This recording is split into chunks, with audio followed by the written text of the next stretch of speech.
Nah, lawyer banyak, betul. Benar. Tapi tidak banyak lawyer yang berintegritas. Yes. Saya pernah ditawarin more than 4 miliar. Saya Wow. ditawarin. Wow. Iya kan?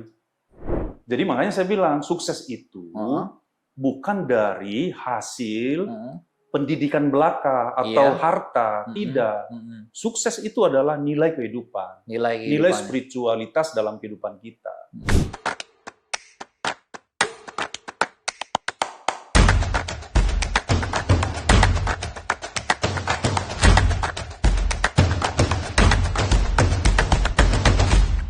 Halo Happiest People, mau tahu bagaimana bisa sukses menjadi lawyer di Jakarta yang orang bilang hutan penuh belantara, rimba, semua orang bisa sikut kiri, sikut kanan, bisa jadi main dua kaki. Nah, kita hari ini mau mendengarkan kesaksian dari Bro John Thompson, bagaimana beliau membangun bisnis dari Pontianak, Jakarta. Kita mau dengar kisah suksesnya Bro John Thompson. Halo, Bro John Thompson. Ya, thank you. Welcome ya. Thank you. Oke, yuk. Bro, kita pengen tahu nih, gimana sih bisa jadi lawyer ya? Kan saya dengar asalnya juga dari Pontianak ya. Betul. Kok berani sih main jadi buka law firm ya di Jakarta ya? Katanya, wah udah setiap jengkal pasti ada lawyer ya, ada pengacara ya orang bilang ya. Bro bisa jelasin mungkin gimana nih kiat-kiat suksesnya nih? Ya baik Bro Gunawan, jadi gini, saya pindah dari Pontianak ke Jakarta itu sungguh tuntunan Tuhan. Kenapa saya sampaikan begitu? Karena di Pontianak sesungguhnya saya itu sudah sukses. Dalam arti saya bisa menjalankan profesi saya dengan baik. Tapi ada kisah kehidupan yang membawa saya pindah ke Jakarta. Nah, waktu saya ke Jakarta memang teman-teman pada tanya nih Bro Gunawan. Iya. Mereka tanya, hari ini mau ke Jakarta, emang bisa kan gitu? Karena padatnya lawyer kan, lawyer terlalu banyak Bro Gunawan. Jadi apa bisa dengan modal yang apa adanya, kan tidak ada kolega, tidak ada klien, bisa pindah ke Jakarta atau tidak? Iya. Nah, waktu itu saya berpikir begini Bro Gunawan. Nah, lawyer banyak, betul. Benar. Tapi tidak banyak lawyer yang berintegritas. Nah, ini ya. Jadi bagi saya itu, integritas itu adalah modal buat saya, kemanapun saya, dimanapun saya, bisa saya akan hidup dan sukses. Gitu. Oh gitu ya. Itu. Integritas ya? Iya. Bisa cerita nih, integritas itu apa sih? Nah, memang gini, di dunia lawyer itu, integritas itu barang mahal. Bro Gunawan. Barang mahal. Iya, barang mahal. Karena apa? Karena dunia lawyer itu adalah dunia yang penuh tantangan dan godaan. Kenapa? Godaannya bagaimana? Karena kalau orang berperkara itu bila perlu uang sebanyak apapun kalau bagaimana dia menang. Apapun dilakukan kan gitu. Nah, justru di situ. Apakah saya bisa sebagai orang yang menjaga integritas, saya bisa nggak saya melakukan profesi saya, menjaga klien saya, iya kan? Nah itu, jadi ya ternyata sampai saat ini ya bisa, syukur bisa saya di dalam menjalankan profesi ini gitu. Nah, berintegritas itu gimana? Atau apakah termasuk di dalamnya itu kita nggak bermain dua kaki ya? Itu kan mengerikan banget ya. Salah satu itu. Salah satu itu. Jadi ya? begini, di Jakarta ini. Para pengusaha atau orang yang mau mencari lawyer, mencarinya itu adalah orang yang berintegritas. Yang ditakutkan adalah lawyer yang dua kaki, kata mereka gitu ya. Itu ya. Nah, makanya saya dua kaki itu maksudnya gimana tuh? Nah, ini memang tidak sedikit memang yang terjadi lawyer itu ya dengan pihak lawan bermain bisa ada kolusi lah ya. Ya, ada yang terjadi seperti itu gitu. Tidak sedikit. Dan saya harus menjaga itu gitu. Tapi pernah katanya ya ditawarin ya. Ini memang ini kesaksian ya. Iya, ini kesaksian ya. Bagaimana saya menjaga nilai integritas yang ada di dalam kehidupan saya. Saya pernah ditawarin more than 4 miliar. Saya ditawarin, iya kan. Tapi puji Tuhan, Bro Gunawan, Iya. nilai integritas itu karena saya menjaga nilai ini bukan hanya menjalankan profesi, Iya. tapi menjalankan kehidupan saya. Karena kan kehidupan kita ini kan bukan kehidupan di dunia ini aja. Wis. Kan gitu, Bro Iya. Gunawan. Mantap. Jadi bukan sukses di dunia saja, Mantap. tapi kita sukses di dalam kehidupan itu. Wah, contoh yang bagus nih, luar biasa nih dari Bro Johnson. Kita pengen tahu nih, nama law firm-nya apa, Bro?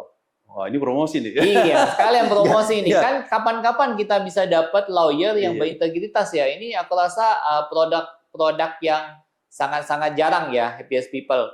Jadi ingat juga ya, cari law firm juga harus mengetahui siapa law firm itu ya. Karena tidak semua law firm itu baik. Pernah dengar nggak law firm Bodrek? Saya sering tuh di RW saya. Oh, gitu. Law firm Bodrek lah, law firm gimana lah gitu. Kalau justru yang law firm yang kadang cari kasus gitu loh. Gini, Bro Gunawan, ini juga perlu juga sih saya. Itu dulu. Tadi apa? Iya. Law firm-nya namanya? Law firm saya itu J. Thompson and Partners. Itu nama saya karena J. Thompson and Partners. Ya. JTP Law Firm, Bro Gunawan. Apa? JTP Law Firm. Oke, itu. Ya. Iya. Nah, balik lagi Oke. sedikit. Ini perlu saya sampaikan nih, Bro Gunawan. Jadi secara teori bahwa lawyer itu adalah officium nobile namanya. Adalah profesi yang bermartabat. Namanya juga officium nobile. Dia salah satu dari penegak hukum yang nilainya adalah nobile itu apa ya?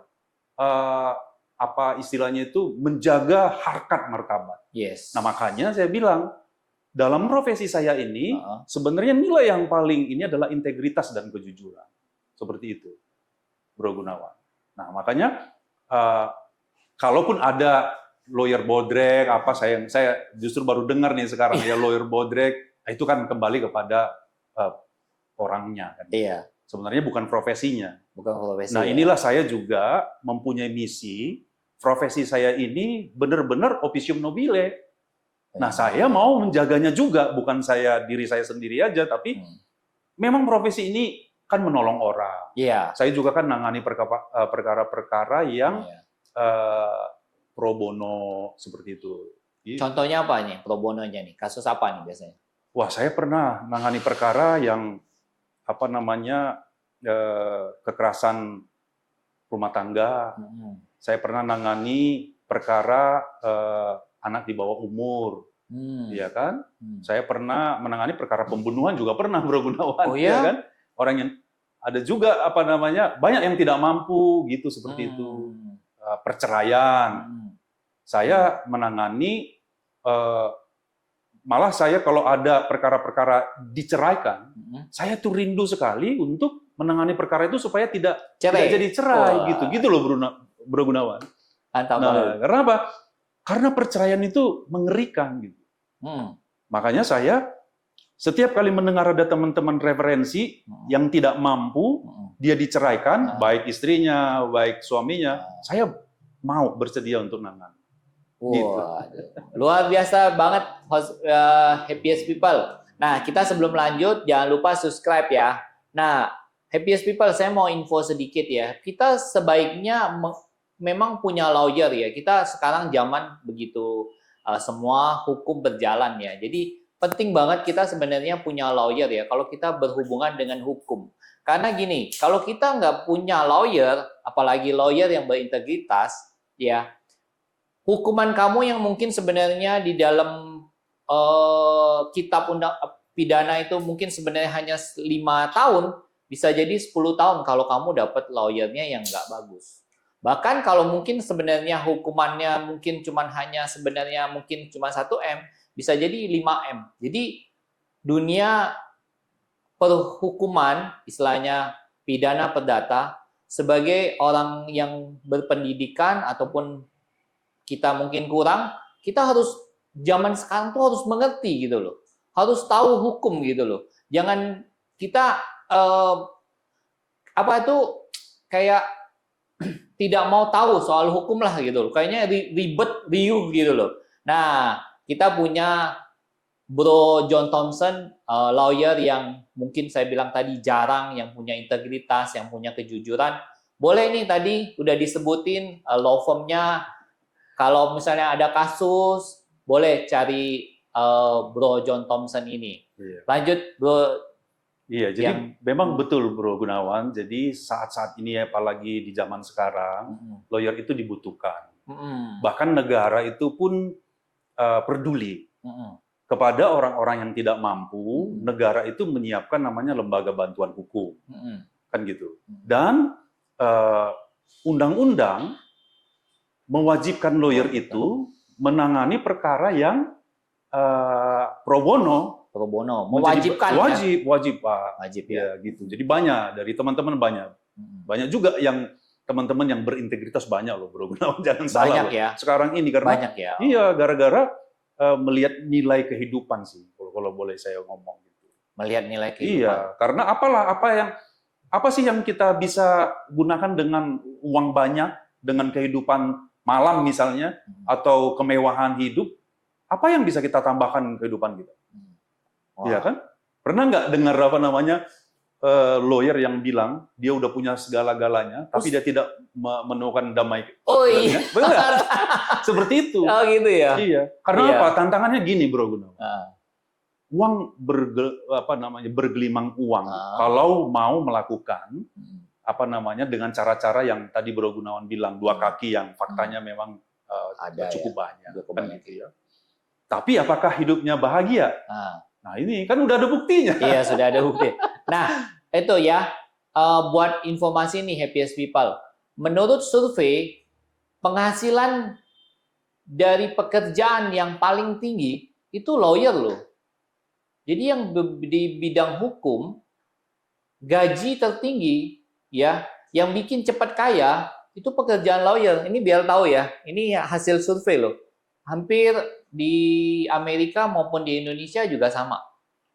Paling tinggi gaji tapi kan lawyer. Bro Gunawan gara-gara ini orang berbondong-bondong jadi lawyer. Iya, jadi banyak. Biar makin banyak saingannya. Jadi gini, ini salah satu yang perlu didengar sih Bro Gunawan oleh penonton YouTube iya, ya. Penonton, gini, ya. Sekarang lawyer itu sangat terbuka luas. Terlalu mudah jadi lawyer, nggak seperti zaman saya. Oh gitu. Dulu ya. sulit sekali jadi lawyer. Oh gitu. Iya, karena kan diuji oleh negara. Kalau sekarang kan lewat asosiasi. Peradi ya, kan? gitu ya. Peradi seperti itu. Dan peradinya juga udah banyak. Iya, pecah-pecah ya. Itu sangat disayangkan sih. Tapi mungkin itu tuntutan ya, tuntutan zaman kan gitu ya. Jadi memang banyak dibutuhkan lawyer. Gitu. Tapi yang menjadi efek negatifnya adalah kualitas lawyernya, kan gitu. Nah, tapi ini juga kita juga asosiasi kita juga peduli, negara juga peduli, karena keadaan juga akan menentukan apakah dia bisa survive atau tidak. Nah itu yang saya bilang, saya percaya kita survive itu justru dari nilai kehidupan. Gitu ya. Nah, bicara soal nilai kehidupan nih, gimana nih? Kan awal-awal saya ada dengar di Pontianak itu dulu pernah kerja apa nih yang dapat nilai kehidupan nih? Dulu waktu awal-awal katanya sebelum lawyer kan udah ada kerja ya. Nah, dapat dulu value ya apa itu? Wah ini ceritanya agak panjang, tapi kalau boleh saya singkat begini, Bro Gunawan. Jadi saya ini kan orang Batak nih. Orang Batak itu harus kuliah, kan gitu. Orang tua tidak mampu, iya kan? Lalu saya kuliah di Pontianak. Kuliah di Pontianak, tapi kan orang tua tidak mampu. Akhirnya saya bekerja, Bro Gunawan. Bekerja keras, iya kan? Saya dapat uang, Bro Gunawan. Dapat uang. Artinya, ya apa yang dicita-citakan secara sebagai orang pada umumnya saya dapatkan, tapi disitulah saya jatuh dalam dosa, dalam kelakuan yang tidak baik. Dosa pria lah ya. Aduh, banyak sekali. Makanya saya bilang, kenapa saya pegang integritas itu bagian daripada perjalanan kerohanian saya, Bro. Gitu ya. Iya, jadi ini bukan hanya berbicara tentang profesi yang saya bilang tadi, ini berbicara kehidupan. Bicara kehidupan. Seperti itu. Ya mungkin, ya makanya saya bilang nilai ini kan nggak banyak gitu ya. Gitu ya. Karena belajar dari pengalaman hidup yang itu akhirnya dibawa ke dunia lawyer ya. Sempat kerja sebagai ini ya, apa? Ya, jadi saya pernah bekerja di perusahaan swasta. Saya ini ahli perpetaan loh. Saya dulu bekerja itu peta gitu ya kan, detail. Wih, detail ya. Iya, saya cermat sekali dong ya. Saya pernah pendidikan di PB apa namanya yang diselenggarakan. Iya. Jadi makanya saya bilang sukses itu bukan dari hasil pendidikan belaka atau harta, tidak. Sukses itu adalah nilai kehidupan. Nilai spiritualitas dalam kehidupan kita. Saya sekarang, Bro Gunawan, saya nggak silau lagi kepada sukses apa namanya yang dicari apa ya pada umumnya. Tapi bukan berarti kita nggak perlu itu. Justru dengan seperti ini, sukses itu yang mengejar kita. Sukses yang mengejar ya. Iya. Karena integritas itu ya. Iya. Jujur ya. Iya. Dan apa yang kita dapat itu murni, bersih, gitu. Bisa kita pertanggungjawabkan gitu, Bro Gunawan. Nah, ini yang sukses yang menurut saya sih. Mantap sekali. Harus kita ini ya, harus kita dapat gitu. Ya, luar biasa Happiest People. Kita perlu nih orang-orang seperti Bro John Thompson ini. Oke, kita mau ini nih, pengen tanya nih, selain value tadi integritas, kejujuran, apalagi nih yang mungkin bisa menginspirasikan anak muda untuk kalau menjadi lawyer, kiat-kiat suksesnya itu kan berintegritas, karena itu susah dicari orang ya. Iya. Maksudnya orang-orang yang jarang gitu loh yang dicari. Iya. Sederhananya begini, Bro Gunawan. Integritas itu adalah yang kita omong, yang kita pikir, sama dengan yang kita lakukan. Yes. Integritas itu artinya bulat, utuh, gitu. Hidup kita itu utuh gitu. Nah sebenarnya di dalam integritas ini, di dalamnya itu banyak nilai-nilai yang lain, kan gitu. Disitulah termasuk kejujuran. Nah, saya ada di apa namanya di website kantor saya tulis tuh apa namanya.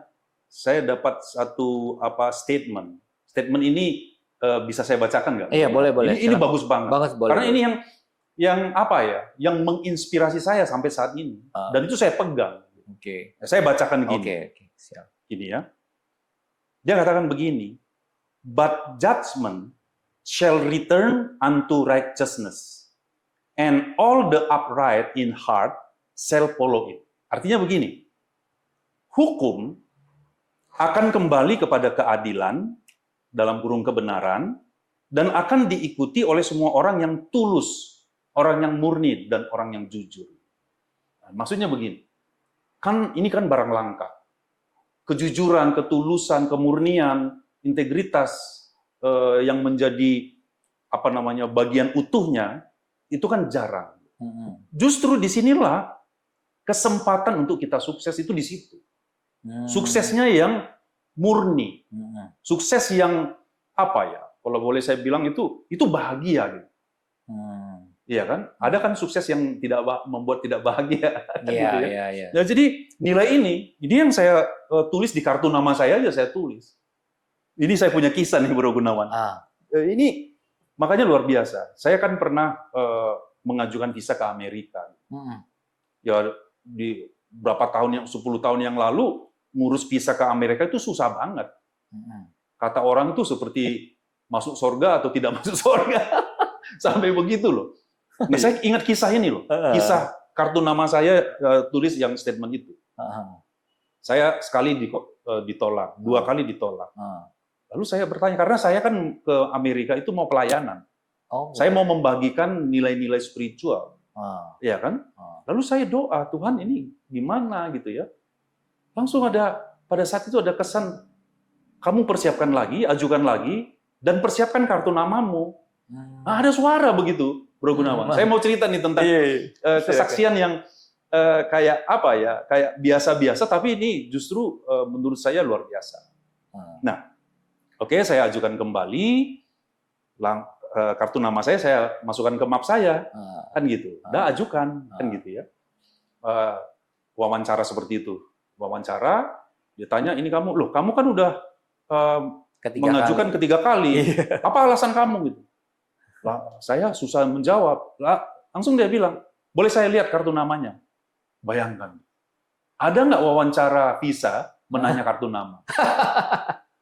Saya ambil karena saya udah dengar suara, gitu, kesan yang ada di hati saya kasih. Dia lihat kartu namanya, dia baca-baca gini. Oke, welcome to America. Gitu. Bisa gitu ya. bawa? Kebetulan saya udah nggak bawa nih. Ya, nanti ya kita Tapi, ini. statementnya yang saya bacakan tadi. Oh gitu. Luar Nanti bisa biasa saya ya. share. Nanti share ke kita ya. Iya. Oke. Tadi ya value ya. Oke. Bro John Thompson pengen dikenal apa sih dengan anak-anak? Pengen kasih legacy apa sama anak-anak? Nah, jadi dari perjalanan kehidupan saya, Bro Gunawan, hal yang mau saya legasikan kepada anak, yaitu dari pengalaman kehidupan saya, takutlah akan Tuhan. Takut sama Tuhan. Takut akan Tuhan. Nah, kita pikir hal-hal seperti ini kan seperti di awang-awang. Tidak. Justru ini adalah nilai yang membuat kita mampu menjalani kehidupan ini, termasuk anak-anak. Karena dari takut akan Tuhan, itu kan permulaan hikmat katanya. Iya. Di dalam takut akan Tuhan itu, disitulah hikmat. Hikmat apa? Hikmat untuk kehidupan, hikmat dalam pekerjaan, hikmat dalam seluruh aspek kehidupan kita. Jadi legacy yang saya tinggalkan kepada anak-anak saya, takutlah akan Tuhan. Gitu, Bro Gunawan. Oke. Wah, ini itulah yang menjadi nilai saya yang saya mau. Akhirnya mungkin dari takut sama Tuhan itu timbullah integritas ya. Itulah timbullah kejujurannya. Integritas yang sejati itu kan tidak bisa upaya kita. Integritas yang sejati itu lahir dari kemampuan yang Tuhan berikan. Seperti itu. Kejujuran di dalamnya, ya kan, dan lain-lain, nilai-nilai yang lain. Oke. Nah, kira ini jadi kita ngomong-ngomong ini nih, tapi memang itu sih. Iya, nggak masalah. Oke. Kisah keberhasilannya tadi kan pro bono, oke. Penanganan kasus apa yang besar-besar mungkin ya. Kan teman-teman nanya bagaimana mau pindah ke Jakarta, kan lawyer kan udah terlalu banyak yang besar-besar. Sebenarnya lawyer yang di Indonesia itu hebat-hebat, Bro Gunawan. Iya. Kantornya bisa sampai 500 lawyer dalam satu kantor, itu banyak di Indonesia. Oh iya? Di Indonesia jago-jago loh, jangan salah loh. Sampai 500? Untuk beracara di luar arbitrase. Itu ini. Makanya yang saya bilang tadi, bisa nggak saya gitu? Akhirnya, dari berapa tahun saya di Jakarta, saya pernah menangani perkara-perkara yang besar, pernah sampai masuk TV, saya menangani perkara telekomunikasi, itu cukup besar. Lalu perkara perkebunan. Kasusnya telekomunikasi itu korupsi ya? Kasus ya korupsi. Korupsi. Ya, okay. gitu, Kalau perkebunannya, kalau kasusnya?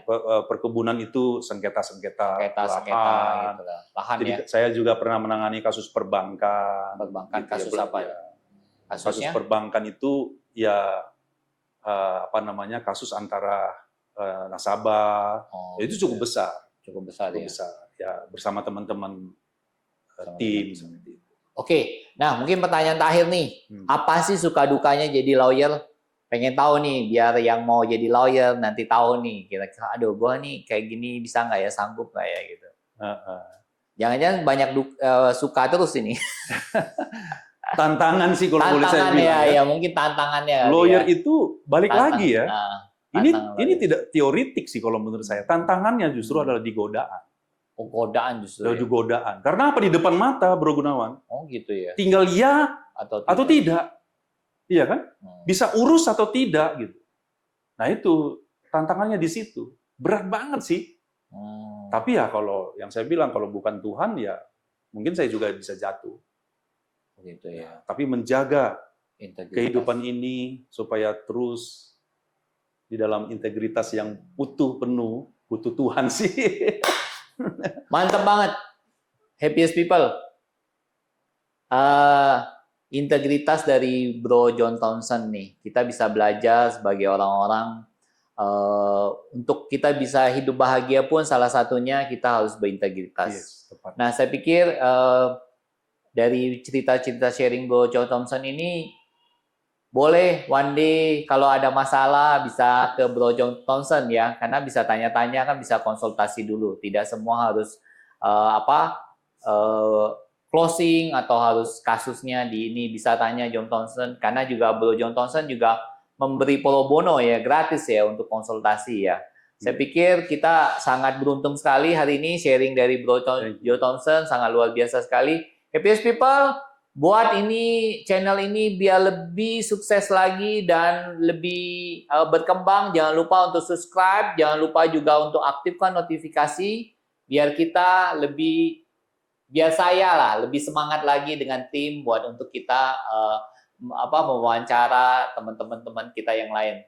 Sampai jumpa di lain kesempatan. Happiest People, bye. Terima kasih Bro John Thompson. Terima kasih. Ya.